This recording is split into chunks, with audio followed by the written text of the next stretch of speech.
los que estaban en el camino bendito del Evangelio, y el hombre era sincero. Pero yo siempre he creído que desde que Pablo vio morir a Esteban, pienso que lo ha de haber impresionado.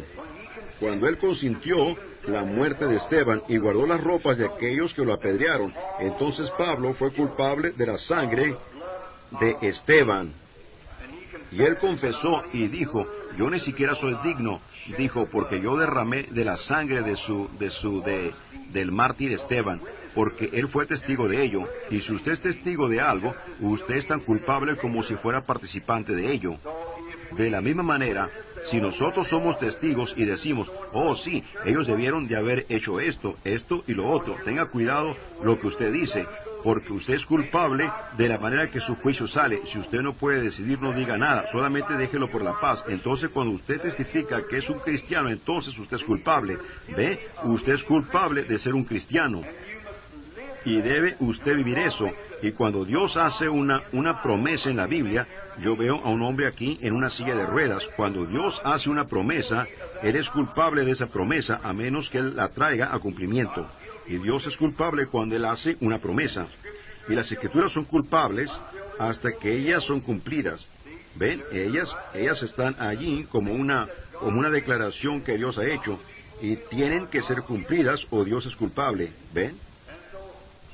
Y así que Pablo, siendo un maestro, y yendo en su camino a Damasco ese día, como cerca de mediodía, me supongo, hubo una gran luz que brilló del cielo, y lo cegó, y él cayó a la tierra, y él dijo que él quería saber quién era.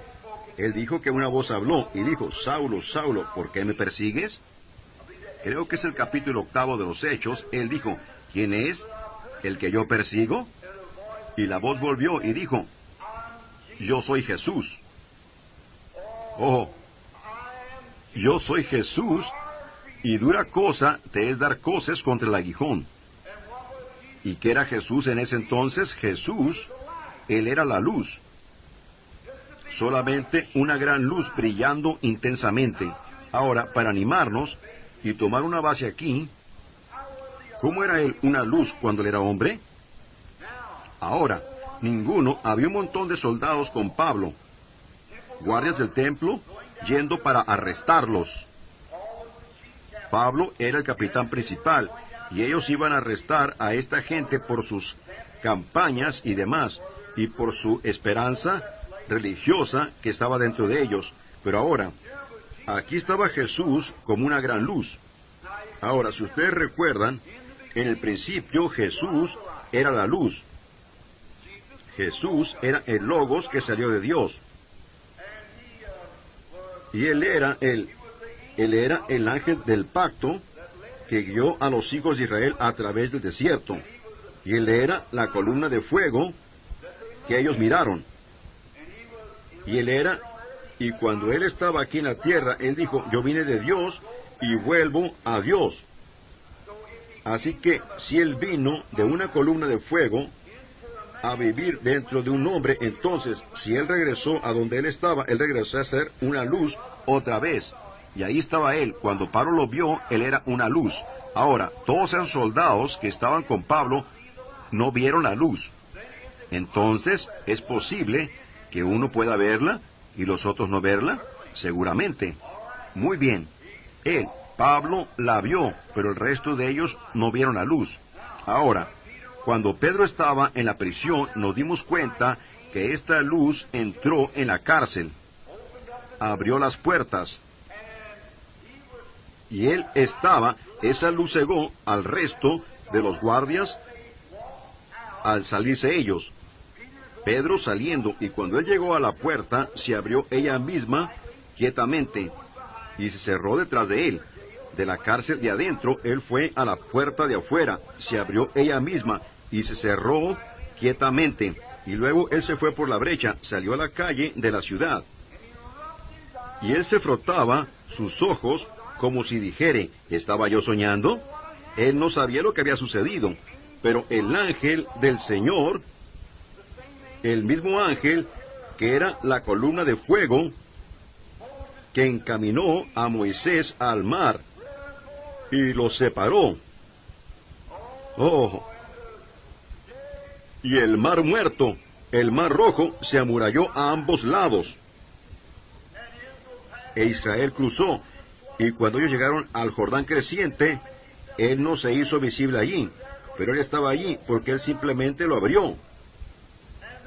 Y ellos cruzaron en abril, cuando las llanuras estaban todas llenas de agua, y él detuvo el manantial, y él detuvo la nieve que no se derritiera, porque las murallas no se hicieron más altas y más altas, simplemente se detuvieron. Ese es nuestro Jehová, ese es nuestro Señor Jesús.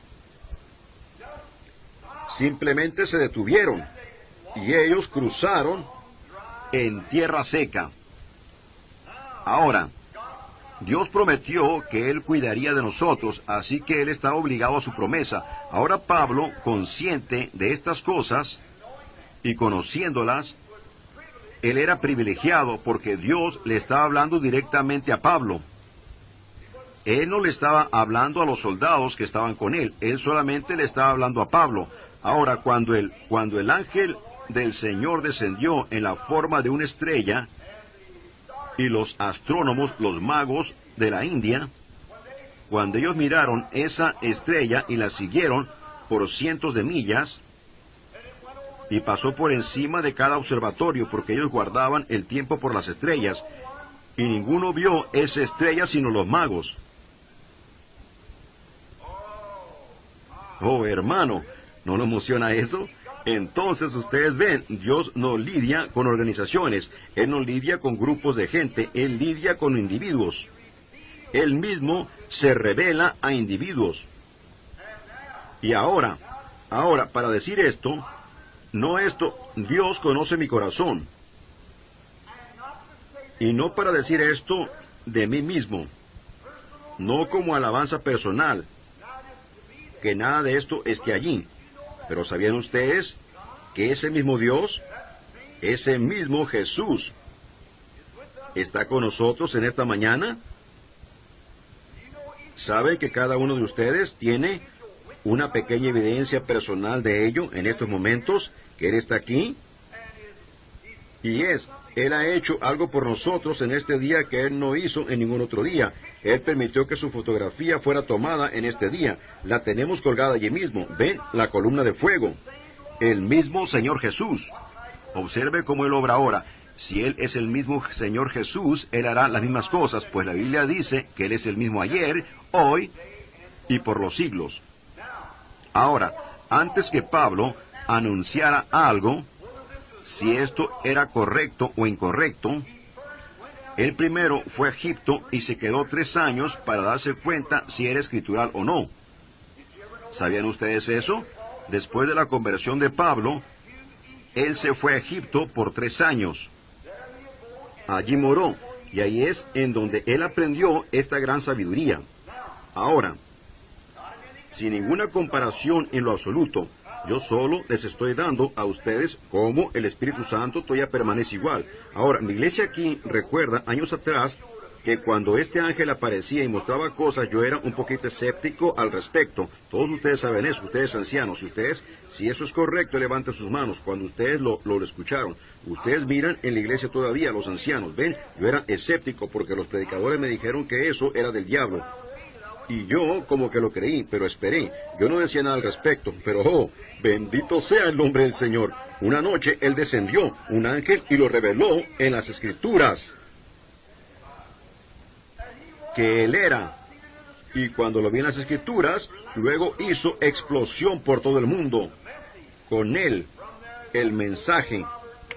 De ahí salió Oral Roberts, A. Allen, Tommy Osborne, y Tommy Hicks, y cuantos más. ¿Ven? Es un mensaje para el pueblo. Y Jesús es el mismo ayer, hoy y por los siglos. Es escritural. Él es el mismo. Él hace lo mismo. Él es el mismo. Y Él logra lo mismo. Él mismo se manifiesta de la misma manera. Y Él está aquí en esta mañana el mismo. Ahora, puede que lo veamos, puede que no. Lo que sea, nosotros tenemos un testigo ahora mismo que Él está aquí. Ahora, nos damos cuenta que Pablo, basado en esta experiencia al escribir estas epístolas, la mayoría de ellas desde la cárcel. Él había comparado el Antiguo y el Nuevo Testamento. Ahora recuerden, el último escritor de esta Biblia, por inspiración, Dios descendió y le dijo, si alguno añadiere algo a ella, o quitare de ella, la misma parte será quitada de él, del libro de la vida. Así que no nos atreveríamos a añadir una cosa a ella. Oh, debe quedarse como ella es. No debe añadirse nada a ella. Y debemos contender por todo lo que está en ella. Yo no quiero más, y yo no quiero menos. Yo quiero solamente lo que ella dice. Ahora, este libro de Hebreos, la razón que lo he escogido, un propósito, una cosa, esta carta de querido hermano Branham y demás. Y nosotros queremos quedarnos con la palabra. Ahora, el capítulo 1 era la exaltación de Jesús. Así que Él es el principal. Y Pablo nos dio a saber la otra noche que Él estuvo en el gran principio. Y nos dimos cuenta que Él no era nada menos que Melquisedec, el rey de Salem, el gran del 7º capítulo. Y ahora, en esta mañana, lo abordamos a Él desde otro punto de vista, del capítulo 2. Ahora, después de que Pablo nos está dando este gran y maravilloso mensaje de la exaltación de Jesús, y aún hizo a los ángeles adorarle a Él. Y yo pienso aquí, cómo la tierra está envejecida, y Él la enrollará como una vestidura, y ellos perecerán. Pero tú permaneces. Y en el capítulo 2, el 2 versículo, creo que es, Él en estos días nos ha hablado por su Hijo. Y miren, en otros tiempos y de muchas maneras Él habló por los profetas. Pasamos por eso y nos dimos cuenta que eran los profetas y cómo Dios trajo su mensaje por los profetas. Pero en este último día, Él ha hablado a través de su Hijo Jesús, por el Espíritu Santo. Él habló a través de los profetas en aquel entonces. Entonces regresamos y nos dimos cuenta que todos esos profetas tenían el Espíritu de Cristo en ellos. Regresamos a José y nos dimos cuenta que él tipificó perfectamente a Cristo. Regresamos a Moisés y encontramos que él tipificó perfectamente a Cristo. Luego llegamos a David también. Y cuando David fue rechazado en Jerusalén, no sabiendo por qué, pero subió el monte y miró hacia atrás en el monte de los olivos y lloró por Jerusalén, porque él fue rechazado 800 años. A partir de entonces, el hijo de David fue rechazado como rey en Jerusalén, y se sentó en el mismo monte y lloró. Oh, el Espíritu de Cristo, lidiando con individuos. Ahora Pablo empezó a decir, por lo tanto, es necesario que con más diligencia atendamos a las cosas que hemos oído. El 2 capítulo ahora, estamos empezando. Por lo tanto, es necesario que con más diligencia atendamos a las cosas que hemos oído. No sea que nos deslicemos. Oh, que Dios remache eso en este tabernáculo en esta mañana. Yo le pido al Espíritu Santo que eso penetre muy dentro de sus corazones. Es necesario que con más diligencia atendamos a las cosas que hemos oído. ¿Qué tipo de gente deberíamos de ser cuando vemos al gran Jehová descender y hacer las cosas que Él hace y verlas que son la verdad, al comparar escritura tras escritura? Y a veces nos sentamos sin ninguna expresión y tan despreocupados. Debemos de estar ocupados cada minuto, tratando de tener gente para Cristo. Debemos de ser piedras vivientes. Nunca deberíamos de ser perezosos como lo somos. Vamos a la iglesia y vemos al Señor Jesús hacer algo, o bendecirnos de tal manera. Y entonces salimos y decimos, muy buen servicio. Ahora, la predicación de la palabra la disfrutamos, pero eso no es la cosa principal. Eso no es. No deberíamos de adorar al Señor solamente después que terminemos de predicar la palabra como generalmente lo hacemos, solo adorarlo a Él. Eso es maravilloso, pero deberíamos adorarlo cada hora de nuestra vida. Cuando estemos en el trabajo, deberíamos de adorarlo. Cada vez que la oportunidad se presenta, adoren al Señor, testificando de Él. Si ustedes ven, alguna de ustedes damas ven a una mujer en el error, adoren al Señor acercándose a ella y diciéndole, hermana, hay una vida mejor que esta. Ustedes hombres en su trabajo, cuando ustedes oyen a un hombre usando el nombre del Señor en vano, tomen una oportunidad aparte y vayan y tómenlo de la mano y díganle, usted, hay una vida mejor que esta. Usted no debería de usar esas palabras. Y díganle a él en una forma mansa y bondadosa. Todas esas cosas son una adoración. Y cuando vemos a alguien enfermo, y el doctor dice que no hay nada más que pueda hacerse, nosotros deberíamos de adorar al Señor, diciéndole a Él que hay un Dios del cielo que puede contestar la oración. Y entonces cuando nosotros vemos esas cosas suceder, que nosotros vemos suceder y hacerse, nunca deberíamos dejar pasar estas cosas.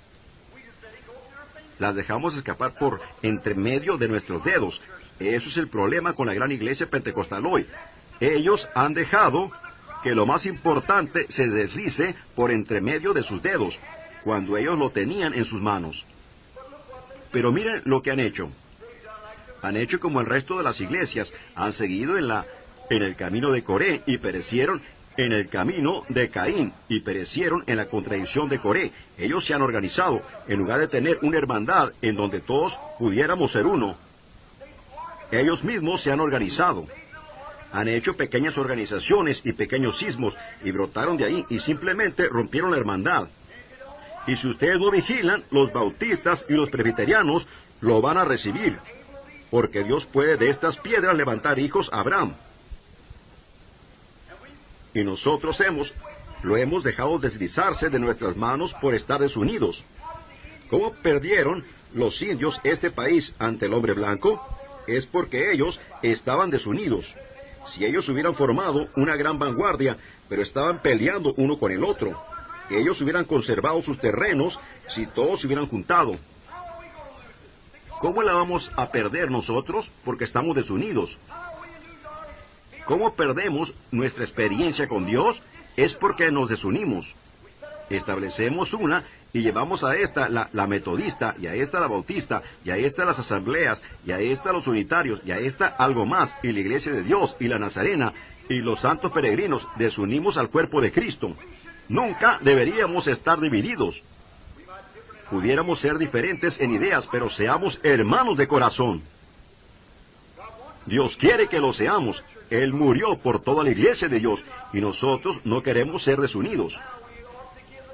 Por tanto, es necesario que con más diligencia atendamos, no sea que nos deslicemos, porque si la palabra dicha por medio de los ángeles fue firme,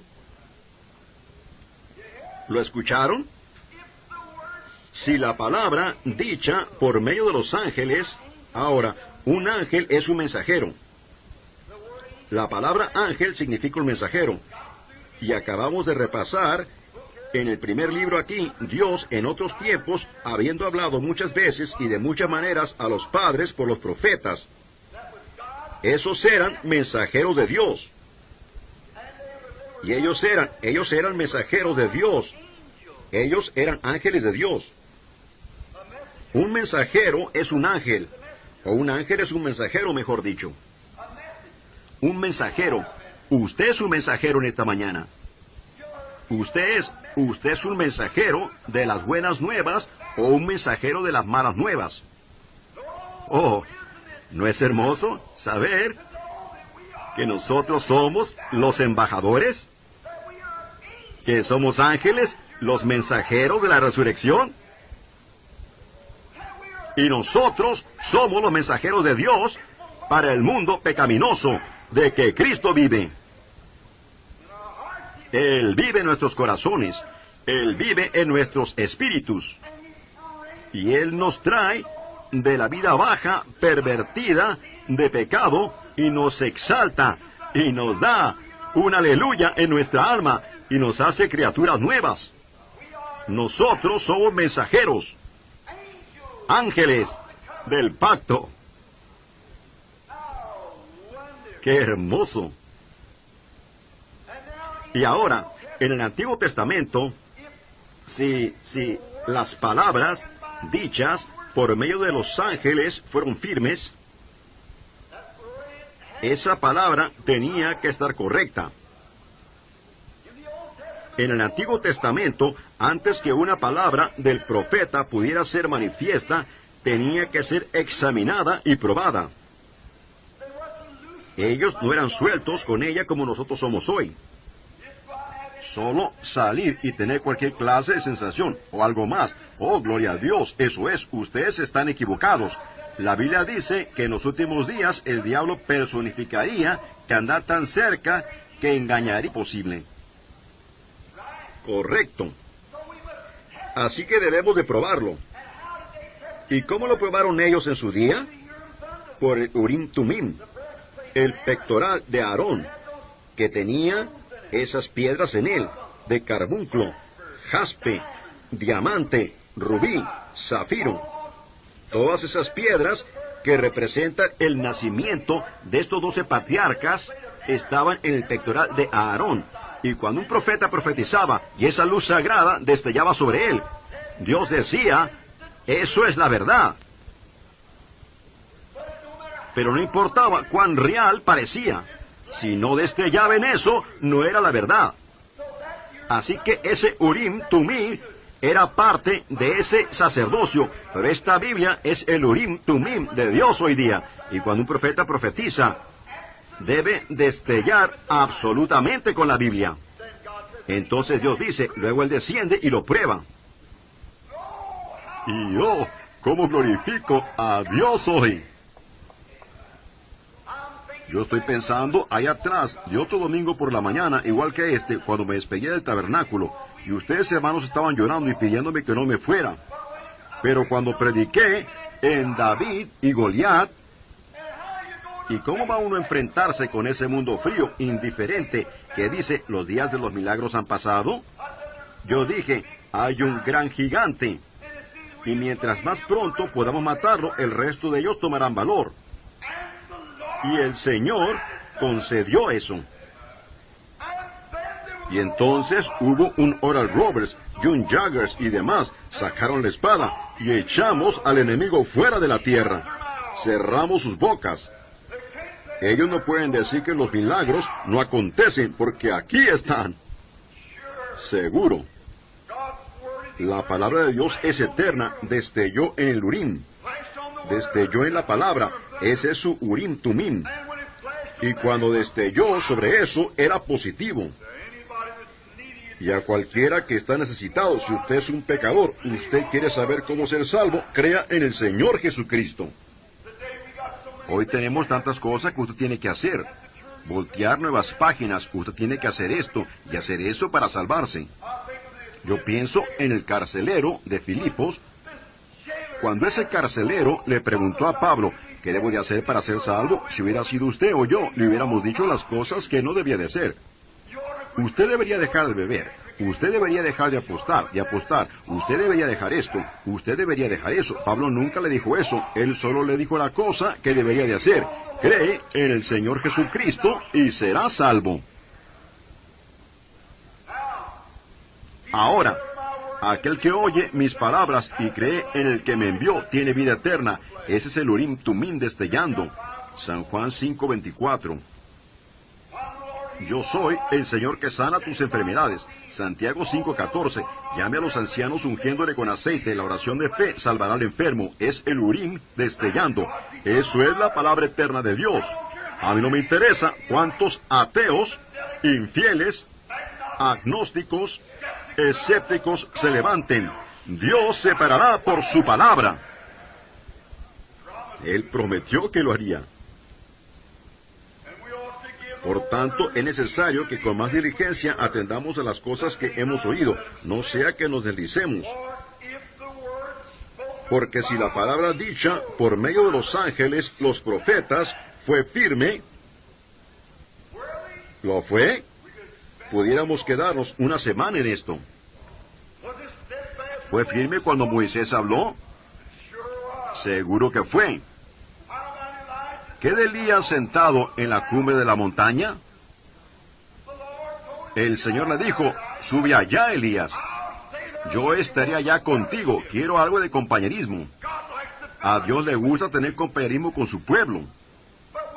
Pero nosotros no nos quedamos lo suficientemente quietos para que Él tenga compañerismo con nosotros. Estamos tan ocupados brincando de lugar a lugar y tan...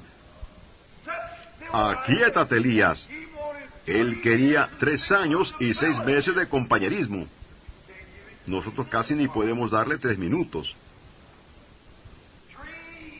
3 años y 6 meses de constante compañerismo. Oh, me gusta eso. Dijo, no te preocupes de cocinar, ya tenemos eso arreglado. Los cuervos te van a alimentar. Y todo va a estar bien. Yo solo quiero algo de compañerismo. Este profeta Elías, sentado, tú tienes que quedarte en la cumbre de la montaña, mientras él estaba en compañerismo con Dios. Bueno, el capitán dijo, creo que voy a subir y tomarlo. Ahora, nunca trate usted de romper ese compañerismo. Así que el capitán vino con su gran ejército de hombres de 50, y él dijo, yo vine a llevarte, Elías. Y Elías se paró. Cuidado. Aquí está un profeta del Señor. Él dijo, si yo soy un siervo del Señor, que descienda fuego del cielo y te consuma. Y el fuego descendió. El capitán dijo, oh, ¿sabes qué? El rey quise decir, dijo, eso fue probablemente un rayo, solo algún relámpago que estaba pasando y cayó sobre ellos. Enviaré a otros 50. Elías se levantó, uno de los ángeles, su palabra fue firme. Él tenía que hacer una retribución justa por todo lo que se hizo mal. Él dijo, si yo soy un siervo del Señor, que descienda fuego del cielo, y quemó a los segundos 50. Muy bien. Toda retribución, porque si la palabra dicha por medio de los ángeles fue firme, y toda transgresión y desobediencia recibió justa retribución. Ahora, aquí está la gran cosa, en el siguiente versículo. ¿Cómo escaparemos?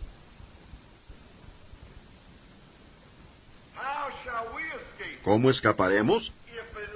Si la voz de Elías trajo destrucción, porque él era un ángel del Señor, ¿cómo escaparemos cuando la voz de Cristo está hablando también? ¿O cómo podemos fallar cuando se ha orado por usted? Si es la voz de Cristo. Si Cristo ordenó a su iglesia que orara por los enfermos, y la iglesia hace lo que Él dice, Él, para que ellos lo hagan, entonces, ¿cómo puede jamás fallar? No puede. Usted puede fallar, pero ella no puede fallar. Y mientras usted la aguarde, lo llevará hasta el fin.